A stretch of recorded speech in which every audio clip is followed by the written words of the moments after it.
focusing on love and asking your divine etheric team to pitch in with love in all the ways you need. That's, to me, I think, increasingly it's the love energy that I think is the best, it's the divine healer.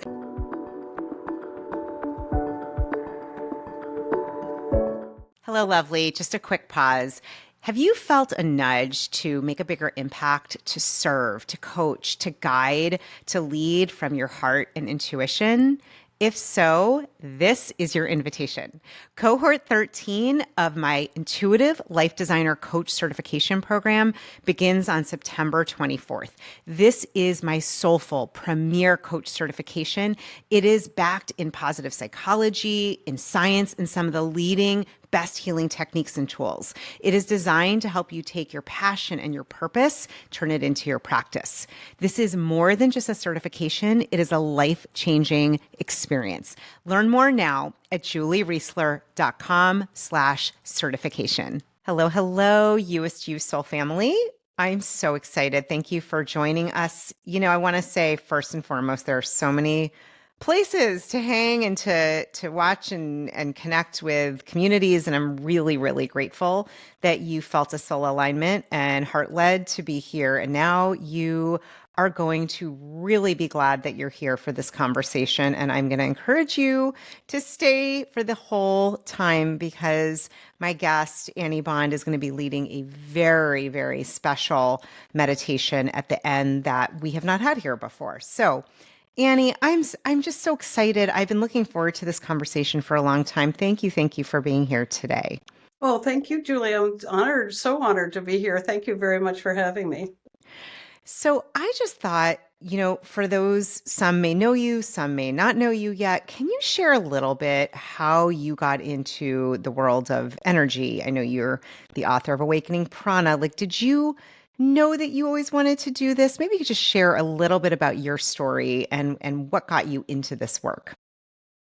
I had no idea I was going to end up doing this work in any stretch. I had been a painter and a sculptor, and in 1980, I was working in a restaurant in New Haven, Connecticut that had a gas leak, and it sent 80 people to the hospital, and I was one of them. And I ended up getting what they called permanent central nervous system damage. And it's one of those times where spirit knocks you on the head, and it was actually my Saturn return, that early one in the 20s, and it almost took me out. I was in the hospital for 3 months, and my life changed dramatically from, thinking I was going to lead a straightforward life to suddenly I was extremely disabled and I needed to live without chemicals. I finally got properly diagnosed, and the first environmental medicine doctors in the world even happened to be in New Haven. It was a very great gift to me.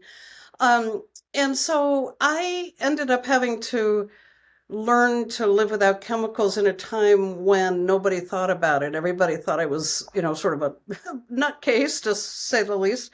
But I finally, after about 5 years, got well enough to have a baby, and that was a wonderful thing. And after she was born, I was I was literally a bubble case. I couldn't live outside in the world, and I was trying to think of how I could make money at home. And I ultimately came to feel like if I wanted to put a clearinghouse together of non-toxic living. And so I ended up, my first book was called Clean and Green, and it was the first time those two words had ever been put together, and it was right before Earth Day 1990.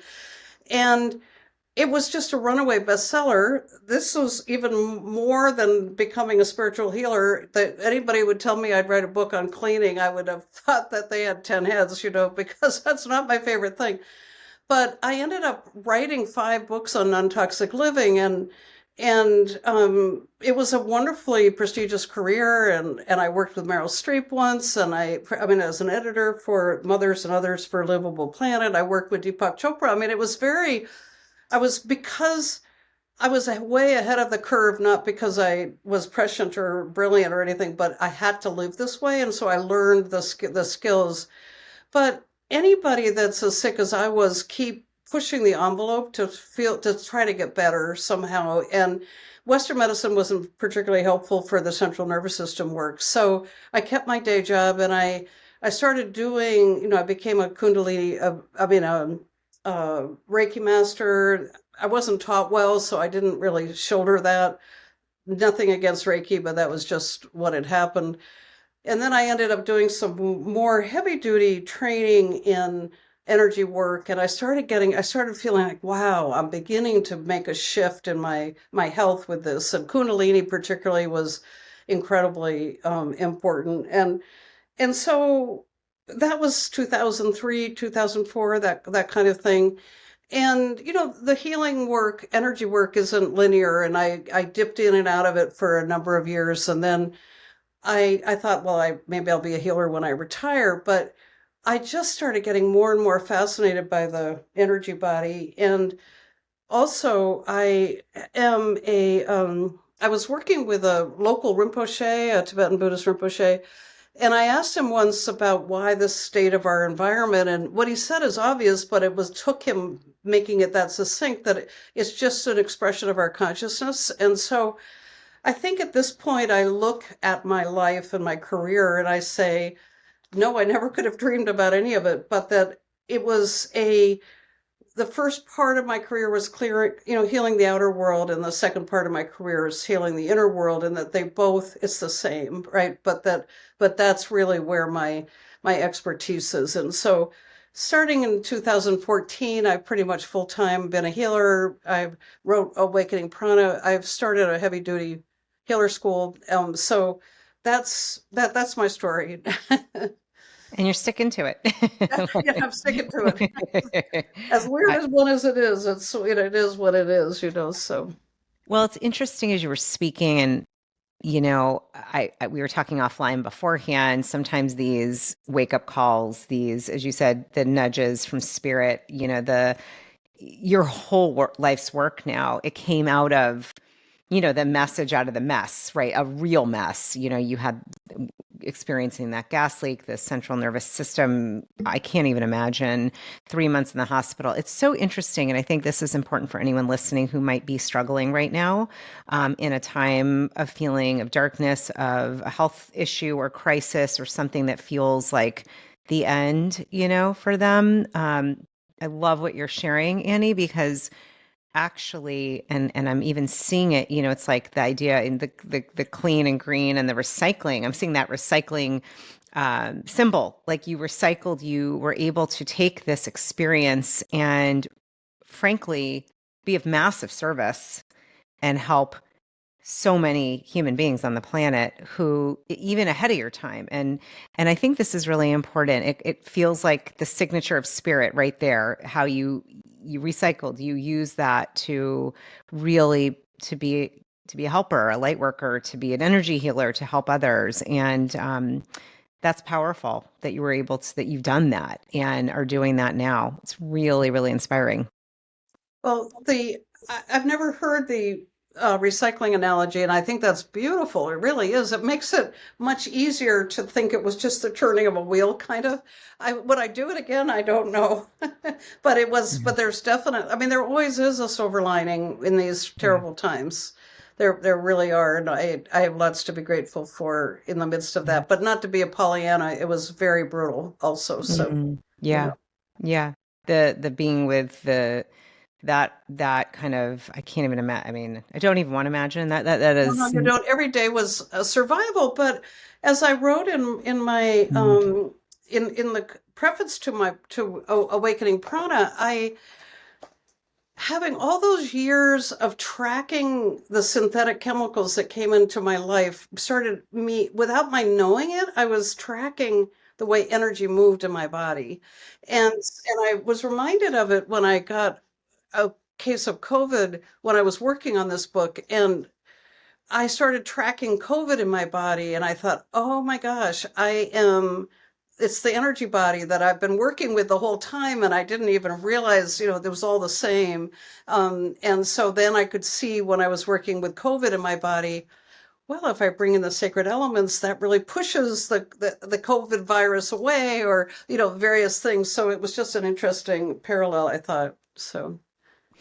Let's talk about the energy body. Let's talk about the sacred elements. And I know those that are tuning in, some might have a really deep understanding of energy and energy healing. And for those that are just kind of waking up to it or learning about it, if you could kind of maybe start with a little bit of the basics around energy or energy body and using the elements, we'll build on. But I think maybe the level set, we'll just start with that foundation. Really nice, and it's something it's very apropos because I was thinking this week. One of my assistants was urging me to, because it's Earth Day, Earth Week, and urging me to write something about it. And it's been a very divided career for their careers have been very divided.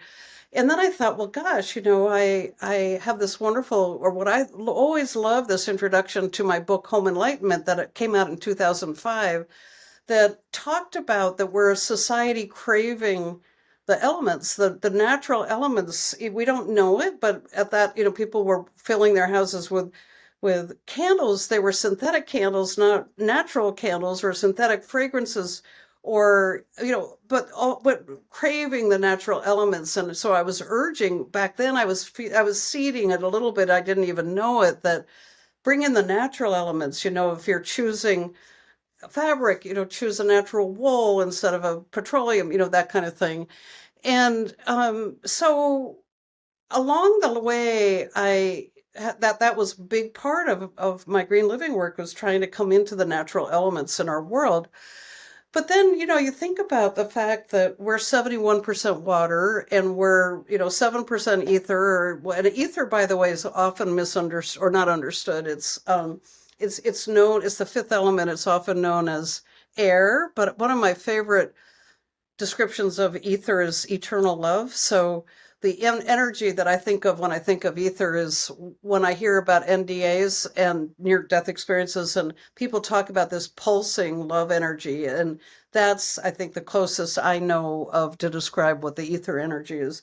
So, if you think about it, we are the elements. We carry this huge amount of water and all of them. And so that really, makes you think twice about our physicality and the health of our body, our physical bodies, when we are the elements. And I read a book about 20 years ago, that 25 years ago now, that really was a seminal book in my work. And that was called The Hathor Material by Tom Kenyon, who's a sound healer. And he, in that book, he really began to talk about the energy body in a way that I began to understand, which is a good entry point to talk about the energy body, I think. But he also in the book said, if you think of the elements as these actually beings of sacred consciousness, that they've agreed to come and give us form, it's just sort of blew my mind. I mean, 25 years ago, blew my mind. It stayed in my mind, and it took a few decades for me to say, oh my goodness, this is how we are, to realize that these really are beings of consciousness. Water is, and you see that when you think of the Emoto work with the guy that, took pictures of the crystals when they're water, when frozen, when it's exposed to love versus hate, and beautiful mandala with the love, and, horrible with hate. And so, I've been very, very interested in the value of the sacred elements with our energy body. And so one of the aspects of the Hathor material that I really, really appreciated was the discussion, and it's a good picture on the front of my book, because it's of the toroidal energy body around us, that we are, we're really deeply connected to the earth and the sun, and there's this polarity, and that we have a system going around us that is a huge flow of energy. And if we can lock into that energy body, then as we lock into the energy body or relock into it, then we come into flow. And like so many people, I was taught energy healing as a very chakra based, these energy centers in our body that reflect different sort of developmental stages of growth. But I mean, it was so frustrating, because it would be like I'd go in with a pitchfork years after years working on my third chakra, and it wouldn't budge. And it wasn't until I was able to bring my understanding of the energy body into something very, very dynamic, like this, that this energy will then flow through the chakras. It gets things moving. And so it's a looking at our energy body as a dynamic system was the big breakthrough for me, I think. It's so, and I'll just say for those, if you're watching like on YouTube, you can see it. If you're listening, that picture is really, it's beautiful. And it shows the torus, right? The energy circling the light and the connection between the cosmos and the earth. And then this feeling of like, we are connected. And I love what you said about the ether being eternal love. Love that frame. It's so powerful. Yeah. To me, my whole body was, oh, that's everything. That's Yeah, no, everything. absolutely. Because then you It's everything. realize that you put the 5 elements together and it is everything. Right. I almost, and this is just off the cuff. And so we're talking about the 5 elements, meaning like earth and fire and water. Is that what you mean by Earth and fire, water, air, and ether. air and ether separate? What's coming through to me it's like eternal love. I love that so much in different forms. And then the ether is like the pure form of that. Like, there's the eternal love and utterly pure form. Yeah, yeah. There's no question about it. And it's just, it changes. I've done a bunch of shamanic journeys to each one of the elements. Okay. And meeting ether in that circumstance is just, maybe we'll have time to discuss it later.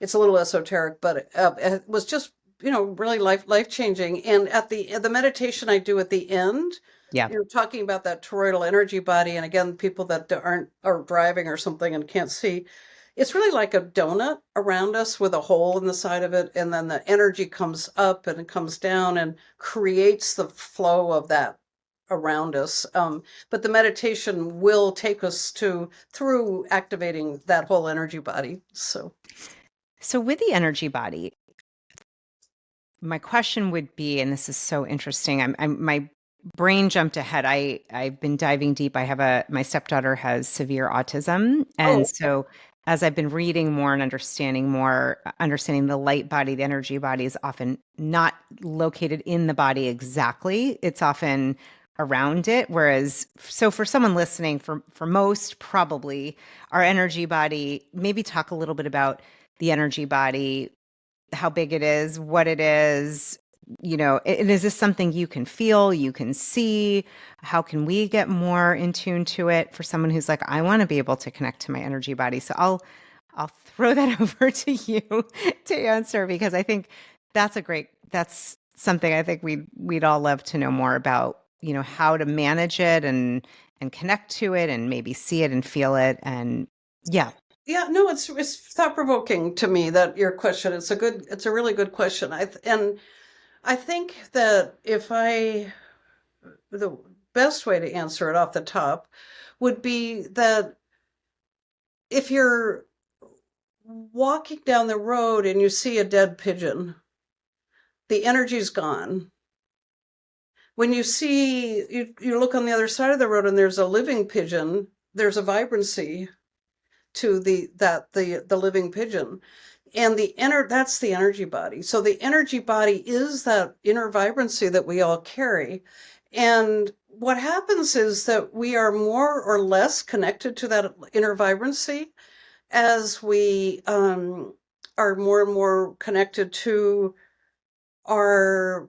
the structure of this energy body, right? And so one of the whole reasons that I that in fact, and we were talking about this before we went online, how regenerative, when you connect to that vibrancy, how regenerative it is, and you could look 20 years younger or something like that. So that's the living life force energy that is either flowing beautifully through us or is stuck and needs to get, and hence energy healing, to try to get the energy flowing.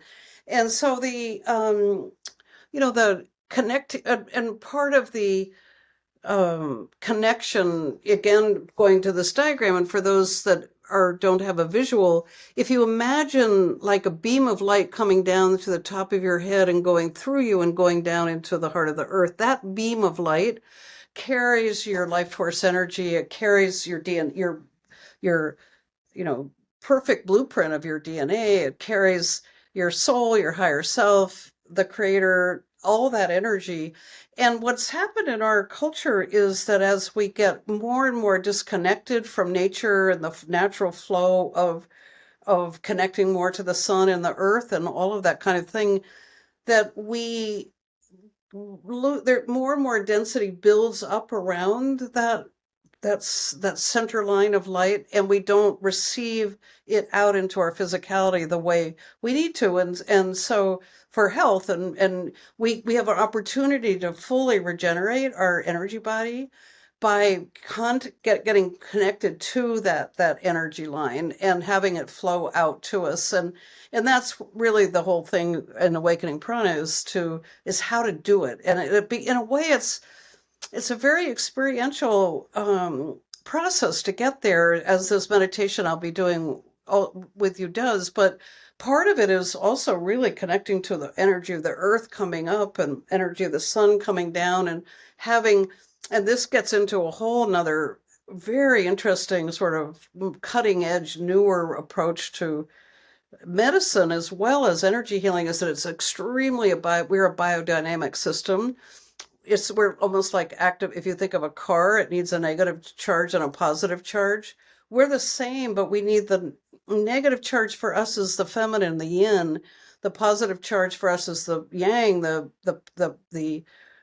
masculine, and we need those in equal balance to connect and activate our energy body. And our cultures, we've been in a patriarchy for a long time, so the yin energy has been very depleted in very many people, and so we're not functioning as well as we could be. Or some people have a terrible father wound, and there for them they don't have enough of the healed father energy, or someone has a terrible mother wound, the same, so it's a very important balancing, is to get the yin and yang coming into balance. So I'm excited to talk more about this, and I'm so looking forward to having this experience. So everyone listening, we can do this together.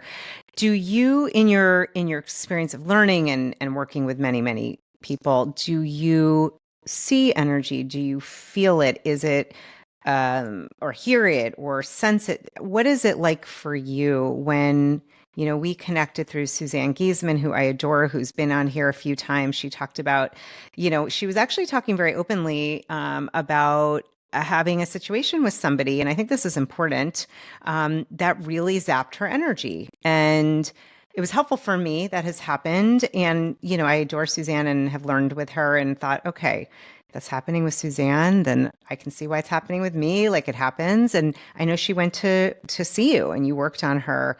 And so I just asked too many questions, but let me ask this, what you see, feel, sense, and then we'll move into what to do when you sense that your energy has been depleted or offline or stuck, or, somehow kind of something's going on. Well, I love intuition, and you do too. We were talking about this earlier. I mean, and it took a long time for me to get the feeling to understand that it's a relationship that I have to my higher self, that that I think of my clairaudience, clairsentience, clairvoyance as sort of my information highway to my higher self. And so I have all four of the clairs, the main ones, like we all do, like clairvoyance, the sentience is how you feel, the voyance is how you see, audience is hearing, and the claircognizance is how you know. I've had some that are stronger than others, and most of us have a trauma block in front of one or the other. And my clairaudience, I had a trauma block in front of my clairaudience because I had a very critical mother. So I would hear something come in and I would immediately have like a hydra with 10 heads saying, wait a minute, how do you really know that? All that kind of thing. So I've had to work hard on that, but I believe we could all have access to all of them, and my clairaudience has gotten much better. But I'm very, very clairvoyant, and I'm extremely grateful for that because I see trauma in the energy body as like a blueprint, so I can see it. And so when I give somebody a healing, like when I gave to Suzanne, I immediately saw the I saw it where it was in her third chakra. It doesn't mean you'd have to be clairvoyant to give the kind of healings I give. It's just you'd get your information differently, so. And let me ask you this. This is something I've always, in the little bit of experience I've had in study, and that when you're doing a healing, to me, I've always imagined or pictured it like being the vessel, like allowing this eternal love to come through you. How do you define, giving those healing experiences? What does that feel like for you? What do you, It's a really do? great question. And I was just seeing if I have this diagram handy. I don't. So I'm a great proponent of the sacred triangle, and this is what I teach very strongly for people, that we're not the doer, right? That we are in a sacred triangle. I'm a very well trained facilitator, but I'm not the doer, right? So I'm as much of a hollow flute as I could possibly be. I trained myself to be that. I work really hard to be as clear a channel as I could be, but it's always asking. The top of the triangle is the creator, or it's a archangel, or it's the soul mother or the soul father, depending on what the circumstances, and they're the doer. So it's always, and I couldn't put a shingle out as a healer until because I just couldn't. My integrity bells were going off, because like, who the heck am I, right, to know any of this? And so it was the commitment to be trained well, and then being very good at asking. I asked for the healing so when I would give a healing to somebody and I see something in the third chakra, say, I would ask for the healing for it. I wouldn't be the healer. So then I would say, oh, I see. And then I would facilitate at that, asking whoever, and sometimes I don't know who the best healer would be either. I mean, I ask who is the healer would like to come bring healing to that, and an archangel will step up or something. So That's beautiful. that answers your question, right? Yeah. Yes, and an important distinction. And I'm wondering, Annie, for someone listening, let's say they don't have access to you or an energy healer near them. Maybe we talk for a minute. How do we do that on ourselves? I mean, I was trained in Reiki. I know there's Reiki that you can do, but what I love about what you're saying, how can we be the triangle for ourselves, even if we're not trained? Is that possible? Well, exactly. I mean, and that's really my goal, is to teach self-healing as much as I can, more and more, so that people can, and it's asking is really the main thing. I actually gave myself a healing in the night. I mean, I worked on myself for decades, and I finally got at a really core trauma that I have. And I, even as my skill that I have, I was like, wow, what do I do with this? And then, of course, I ask.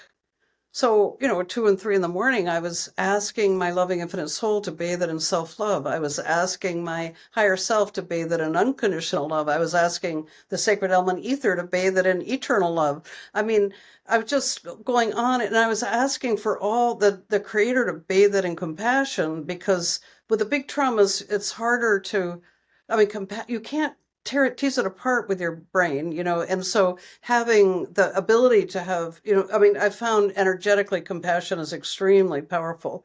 And so I would ask for that. And so that was really, became a very, and, if you think of the law of vibration, and, the most, like, if you think of the low vibration as heavy below down, and then the higher vibration is the strongest, and love will always outweigh but the issue is you need to have the high vibration around long enough, or this will keep coming back. Like, people will have an energy healing and feel great, and then 2 weeks later they're back to where they were, and it's because that there wasn't but this is, I think, love is such a high vibration. Focusing on love and asking your divine etheric team to pitch in with love in all the ways you need. That's to me, I think, increasingly it's the love energy that I think is the best, is the divine healer. And ether is love. I mean, the elements are love too. So it's not like we're not including them. The sun and all the colors are, there are all these beautiful aspects of healing. So. That's beautiful. No, it's really powerful. I couldn't agree more. And I actually feel like the call to action for all of us. I mean, I think, first of all, just for those that don't know, prana being life force, correct? Yeah. Is your book title, awakening this life force, awakening love. And I am a big fan of A Course in Miracles and do a lot of, we talk about that here and really getting, it's when you realize the ego, which is, it's not the truth of who we are, really is not the basis of who we are. You can see it in all the different elements in the ether, and it is this eternal love. I love that that naming. And it's so beautiful. This is what you are doing. It feels like at a deeper level, you're helping people reconnect to the frequency and the truth of unconditional love, of infinite love. No, absolutely. And it's interesting too when you talk about the ego. It's the changing from the ego-based operating system to the love-based operating system of changing your life. And we'll all have egos to the very end, but there's this wonderful chakra called the Anandakanda chakra that's at the top of the third chakra, right in the middle, right below the heart chakra, and it's the portal of self-love. And if you think of it as the altar of where our true self resides, and I was just downloaded something. I have to have a designer designing for me, because if you imagine that place is like this beautiful lotus blossom, and you're sitting in the middle of it, and this tree of life is behind you, and you are in your true essence. That's where we want to be. That's the portal of self-love, and that's where we could then receive this beautiful energy down from our soul and higher self. And I call them the divine etheric team because who knows, like Susanna's all the guides and this and that. That's however you want to call it. That's the group, So this chakra, because I've heard of it, but the name, it's the Ananda, it's between your solar plexus and your heart chakra, and it's Ananda is heart, correct? Or Anahata. I'm getting it's it wrong. Anandakanda, AND ANDA-Kanda, KANDA.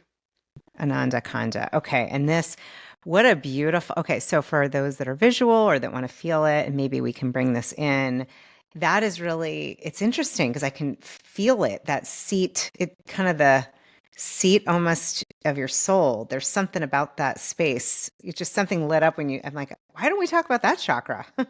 No, it's really, really special. And it's very blocked for most of us, right? It's very hard to imagine feeling self-love, unconditional love, and those things. So but that's the journey of the third chakra, which is all about personal power in the world. And the ego is we try to come up out of the ego-based operating system into the love-based operating system, so we ultimately could come to the heart chakra. But it's not an easy, I was raised, it took me till a while ago to think, gosh, while meaning a few years ago, I was raised to think if I did everything as a good ego-based person, that's what I was supposed to do.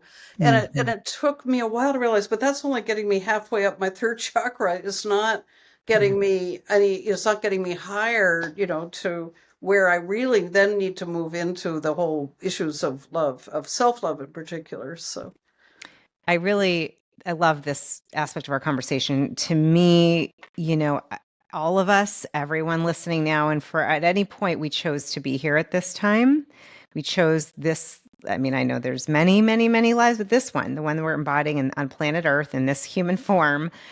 And I don't know, Annie, I'm curious what you think, and when you see people come in and what you're noticing with the clients you've worked with and over these years. To me, it feels like the actual call to action is really at a level that it's like we have to change our glasses that we're looking through the world, because otherwise it's egoic, and I know it's going to be there right to the last breath. However, it's like really a profound change and shift to understanding our profound connection to love. That's who we are.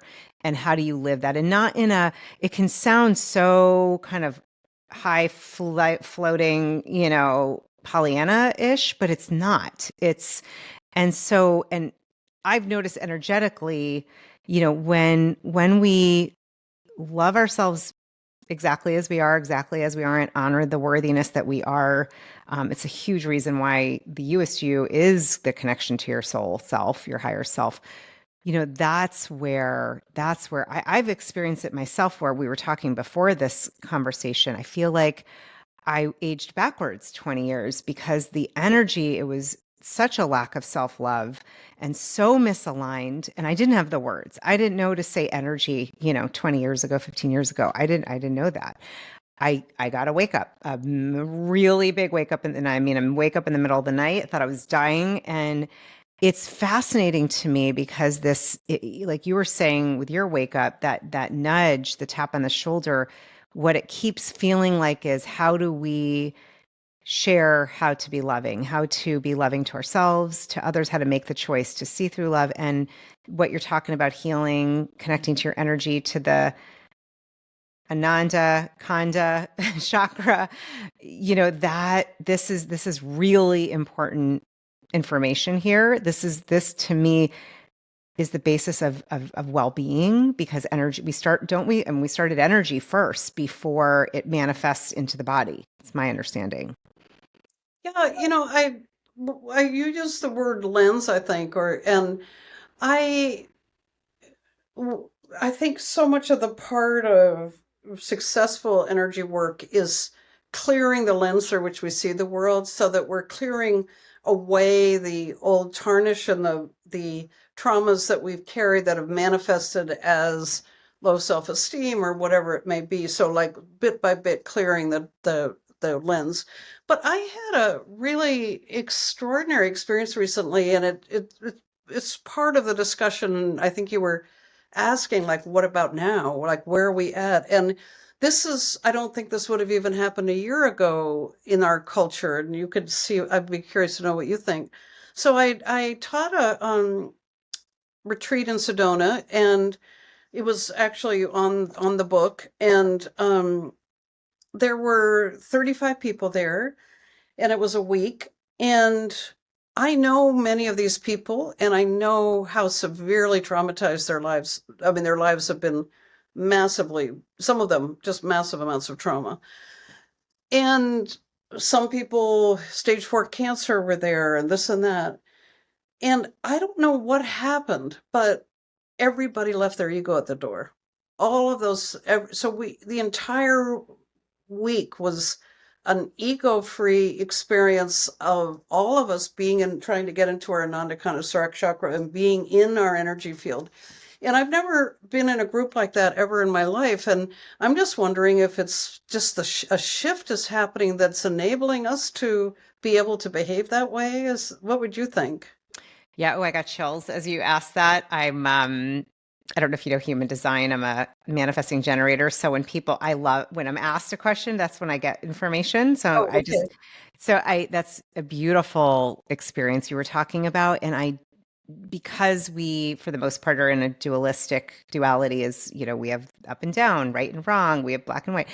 I do think and feel as it feels like there's an intensity of fear and confusion, especially in the world, in certain parts of the world. And I feel like on the flip side, there's a greater opening. Like what I've seeing and noticing out there, and even within myself too, is a willingness to be open-hearted, to look through it, a clear lens, to check the ego at the door. Like, there's got to be another way. And it's almost like I just think of it, when you have something so challenging time, then the new answer and possibility also shows up. I don't know if it would be showing up without having, that's where there's, Because it was, I mean, yeah, that's what it felt like. It's like, yeah, wow, without all hmm, this, would this have happened? I right, don't know. right. It's interesting. So I'm a reflector in the human design, and Okay. my two careers would make complete sense, right? Like I got poisoned, I went underground, came up with my green living books, right? And the same with this. How do I clear my energy body? I went down and then came up with this. It's sort of like, how Wow. does it work? How do I figure that out? So that is what I do too. So That's so cool. That's yeah. so well, and it goes into energy. All of these different ways of looking at our energy. It's been profound to realize. I'm sure as a reflector, very different management of energy. Now we're getting into human design, but really, truly, I started to realize, oh, that's why. Okay, this is why when I may not have the answer, but someone asks me a question or comes to, it's like I feel like I am not the answerer or the doer. It's the Yeah, no, triangle. that's when you feel like it all comes through. That's wonderful. Yeah, that's so cool. 100%. Well, that's a Yeah. good clue for me. I will do Yes. that. So Yes. I would love to talk about your 9-step process. And then I know we are going to get into this experiential meditation with you. So, would you share with us a little bit about your process? And, I think important how we can all use this as our daily energy hygiene, as our way of caring for ourselves. It's always my intention here to share. First of all, there's so many free tools. I mean, all of us can do this anywhere at any time. We'll definitely have the link, by the way, I want to share with everyone to your book, Annie, Awakening Prana. And I know you've got QR codes in there with all kinds of amazing resources. So cool. You have just really created such a so many fantastic ways to learn more and connect and in a really high integrity way, which I love that about you. So anyhow, will you share with us what can we do, this 9-step process, what can each of us do to cleanse and manage and maintain our energy? yeah, and in terms of the QR codes, actually, the 9 steps are very experiential, including that let me backtrack. The way this book came through is that's channeled from a Hathor, actually. And so I never would have dreamed that I was a channeler either. But I found this rock on my road in early 2000s, and it is like you grew up in Boston. You must remember the Old Man on the Mountain, the image Oh of yeah, yeah, sure. and Yeah. and I call this rock Stone Man. It's about this big and looks like the Old Man on the Mountain. The big rock formation in New Hampshire's been damaged, but it's looks like a very profound Native American man, a beautiful profile. And so I just was very creative. I'd been a painter and all that. So I would prop Stone Man on the side of my computer and I'd look in his eyes and I'd start typing and ask questions. And I noticed after maybe a decade, I was like, oh my God, you're learning so much about the energy body. And then it became just clear that I started calling these the Stone Man diaries. And I have, pages and pages and years of the Stone Man diaries. And the entire book is channeled from Stone Man. I mean, it's not a word by word channel. It's a concept by concept channel. So he would give me this information. I was like, well, how does that work? And then I would go do research. I'd work with myself or clients. I was working myself first. And bit by bit, the whole protocol came together over, I would say, 6 or 7 years of working with Stone Man. And so Stone Man also gave me the notes to make sound healing. And so I have a wonderful student who does the sound healing. He's a musician and puts it to sound. And so the QR codes here are to companion sound healings that go with the different 9 steps. And so that's a really fun thing. And then there's also the audio of me reading a meditation, including the one I'll do for you guys that's also on a QR code. So the 9 steps are, the first one is to be here now. It's to connect to the planet. It's connecting to the elements. It's coming into polarity with Mother Earth and Father Sun, being here, agreeing to be here. It's without being in this polarity and connecting fully, we just really cannot experience heaven on earth. And so we can't evolve into our higher consciousness without being embodied. And so that's the step one. Step two is connecting to our higher self. We were talking about that before, and it's a relationship, and I have this diagram with a self in the middle and the ego, and then around that is the higher self. Around that's the soul, and around that is the creator. And making a relationship is so huge, so that we're not in our 3D ego-based world. It's not that we're not there also, but that we have a relationship, and so that's the second step.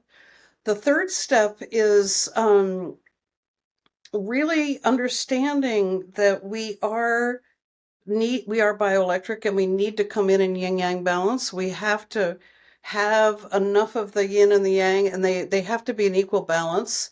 And so we have three main areas where we come into that, and one is in our Mother Earth, Father Sun. So that's the yang energy and the earth, Mother Earth energy, and that's very, very important to have that in equal balance.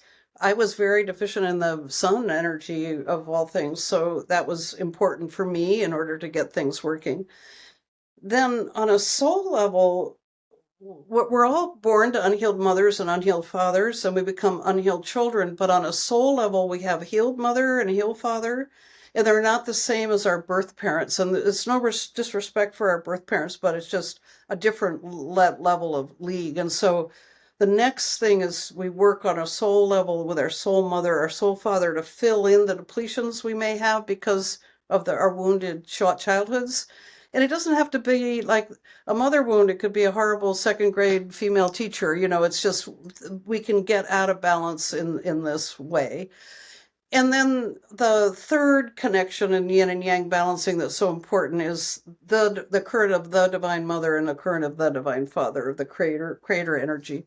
And so that we work with that's an important, that third step is an important getting all of this in balance, because if you know that you can't have a charge if the one is weak. You need both to be strong. And so once they're strong, what happens is that is when you have enough yin and yang, it connects and it makes the spark, and the spark is the creator light. And so that is where we need to get into the yin yang balance to make that whole thing happen. And then it's actually a very powerful vortex, which moves into our next step, which is our fourth step, which is building this vortex of energy that comes in because of it was enabled by the charge was functioning, right? Then that vortex builds in us. It's also part of what builds the toroidal energy system, which we'll come to in a minute, but it's very, very strong, and it's counter-rotating. And it blasts away the density of our low vibration suffering, so that enables us to blast out the blocks to our source to creator. So that's that. And then the fifth step is to release that density. After that, we really start connecting to this beautiful light that's through us, right? The really gorgeous creator light, soul energy. The sound of Om is the resonance of that energy, and sort of getting to know that energy. And then we have the yin and the yang energy that comes, the Mother Earth coming up and Father Sun coming down, which makes the seventh step, which is the pranic tube. And if we drink, like imagine a straw drinking up the earth and the straw drinking down the sun energy, that then becomes a vortex that creates our toroidal energy body, which is our eighth step. And that brings the creator light to our physicality.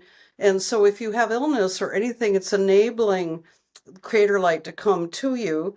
And then the last step is it all works together, and this is where, the whole system is in flow, and this creator light comes out to all the places you need it in your body, mind, spirit. So beautiful. Wow. Just you talking about it, I'm like, oh my God, I'm feeling this like surge. Just start feeling Kundalini and everything. Yes. Yeah. I'm like, wow. All right. Well, speaking of, we are going to move right into our experience. And I think it's really important, as you said, for anyone, if you're driving, this is not the time to listen. I'll let you kind of set the stage. When is a good time to tune in? I mean, at least I would imagine if we close our eyes, obviously not driving or anything like that. No driving, no heavy equipment. And then otherwise anything goes that feels that you can connect. I mean, it's 5.5 minutes or something. And so I have one from the book that's a QR code that is a full, 45 minutes. And then I have a 13-minute version. So this is just trying to get, like, you're busy. I can do 5 minutes in the morning, right? This is what to get the energy body flowing. So Perfect. This is perfect for the show, and also for anyone who, if you're like, I've not done this for very long before, this is a great place to start. And we'll make sure we have it so you can come back. And Annie, thank you for doing this. I'm excited. All right. okay, Here we great, go. wonderful. So let's take a few deep breaths. Most people like to close their eyes. It's not necessary, but I'm speaking from the I voice so that you can better connect.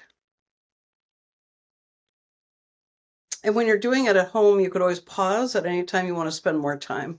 So I send love and gratitude to Mother Earth. I ask her to send her energy up to me. I ask the sacred element Earth to support my connection to Mother Earth. I ask the sacred element Water to support my connection to Mother Earth. I send love and gratitude to Father Sun. And I ask him to please send his beautiful yang energy down to me. I ask the sacred element Fire to support my connection to Father Sun. I ask the sacred element Air to support my connection to Mother Earth, to Father Sun. I ask the sacred element Ether to support my connection to Father Sun.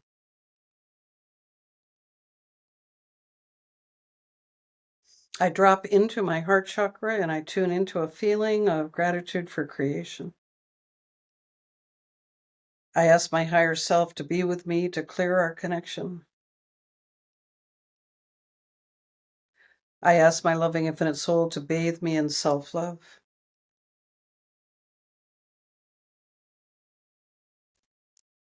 I ask my higher self to bathe me in unconditional love.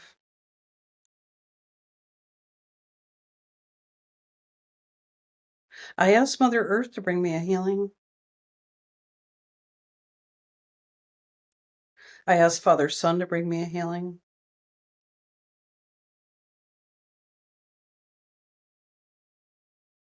I ask to activate my soul mother to bring me a healing.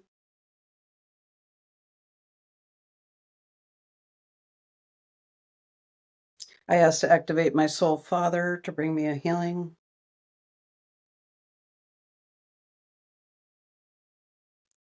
I ask the current of the Sacred Mother, the Divine Feminine, to come into my heart. I ask the current of the Sacred Father, the Divine Masculine, to come into my heart. I ask to fill with these energies, to fill and fill. Yin and yang in equal balance.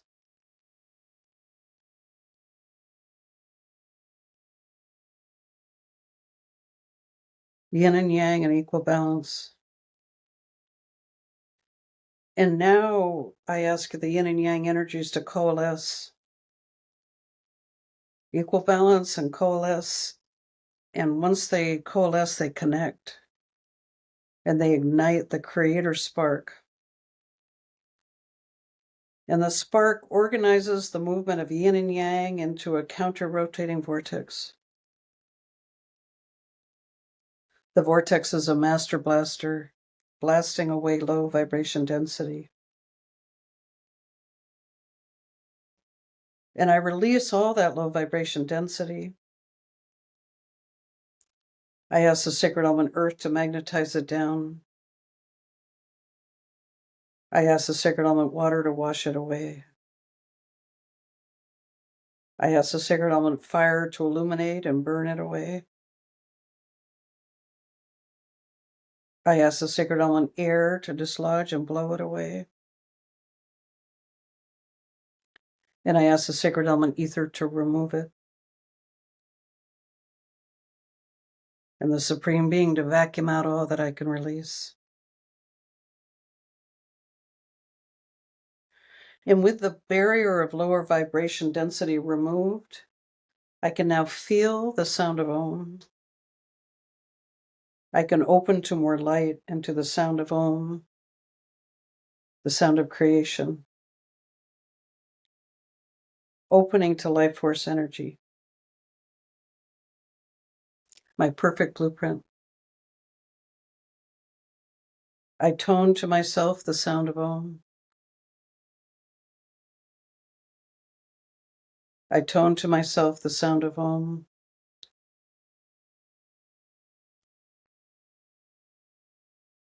I tone to myself the sound of Om.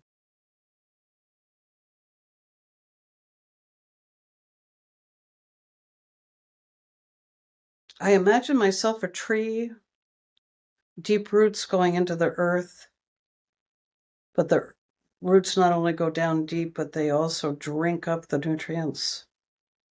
I drink up Mother Earth yin energy from below.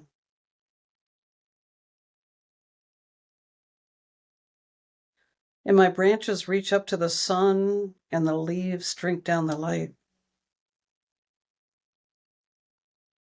Drinking up yin energy from below, drinking down yang energy from above, asking them to come into equal balance. Drinking up the yin, drinking down the yang. And as it builds, it creates a powerful vortex, which increasingly activates a toroidal energy field around us. A torus is created. And this is the conduit of creator light, helping it flow to me, flowing and flowing unimpeded, bringing divine light to the all that is about me. I ask this living light to come to the connector points in my physicality so that source energy can come into my physicality unimpeded, to align me with source, to bring me closer to source, to make me whole, to renew me to my perfect blueprint, to be one with the all that is. Thy will be done. 𝗓𝗓𝗄𝗏.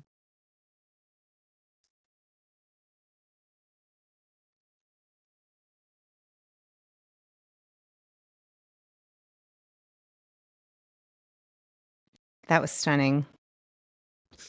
Thank you so much, Annie. I am so flushed from that. I can feel the heat and the warmth and I just hope for all of our beautiful listeners near and far that you come back to this over and over again. I know you have more versions. That was so powerful. That was so powerful. Thank you, thank you, thank you. Thank you for inviting me and asking for it, because and thanks Stone Band, because it's such beautiful work. So thank you. Yeah. Amazing. Thank you for sharing your heart, your wisdom, and what a powerful, that was an amazing meditation. I'm so glad you were here today. I just knew this was a conversation needed to be had here. And I also want to just say thank you to our beloved community, wherever you are tuning in, sending a lot, just incredible amounts of love to you. May you be blessed by this conversation. May you be blessed by this meditation. And remember that we all have what we need to be able to have our energy be connected and the yin and the yang merge together and to have vitality. And may you continue to experience blessings in your life. Annie, thank you so, so much. It was wonderful to be on. You were a wonderful host. So thank you very, very much. Thank you. Hi, my name is Susan. I just completed Julie's Intuitive Life Designer Coaching Academy. It was truly an amazing experience. Our paths crossed when I was listening to one of my favorite spiritual leaders on YouTube. I intuitively knew there was a reason our paths connected. I have enjoyed a nursing career for over 39 years. For a couple of years now, I have wanted to transition my nursing career into an intuitive coaching business so I can continue to serve others. When I discovered that Julie had a coaching academy, I was so excited. Immediately, I felt in alignment with what she was offering on a soulful level.